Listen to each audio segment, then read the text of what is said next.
शहरातील विविध भागातील नागरिकांच्या समस्याचे निराकरण करावे, हजरत टिपू सुलतान सेनेची मागणी।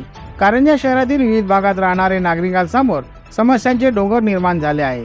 कारंजा शहरात नगर परिषद आहे की नाही, शहराची अवस्था पाहिल्यानंतर हा प्रश्न निर्माण होतो।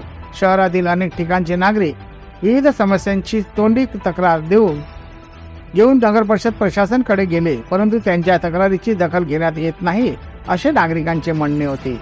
शेवटी शहरात सामाजिक क्षेत्रात काम करणारे हजरत टिपू सुलतान सेनेचे वाशिम जिल्हा अध्यक्ष अब्दुल अजीम व समाजसेवक मोहम्मद सलीम तेली यांनी शहरातील विविध परिसरात पाहणी करून नागरिकांच्या समस्याचे लेखी निवेदन कारंजा नगर परिषदेचे मुख्याधिकारी यांना दिनांक 24/8/2024 ला दिले।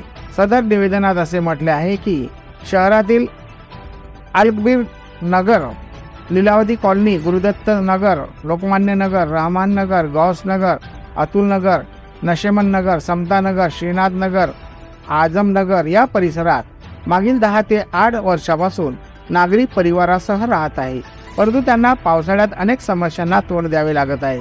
वरील परिसरात पक्के रस्ते नाही, नाल्यांचे बांधकाम नाही, कच्चे नाल्या सुद्धा नसल्याने घरातील सांडपाणी आणि रस्त्यावर साचत असल्याने आरोग्याला धोकादायक आहे।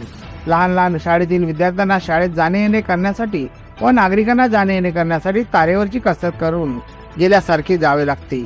रस्त्यावर खड्डे पडले आहे, परंतु पाऊस आल्यावर खड्ड्यात पाणी भरून असते, त्यामुळे पायी जाणे येणे करत असताना खड्डे दिसत नाही। अपघात होण्याची शक्यता नाकारता येत नाही। रस्त्यावर चिखल राहत असल्याने नागरिकांना नाहक त्रास सहन करावा लागतो।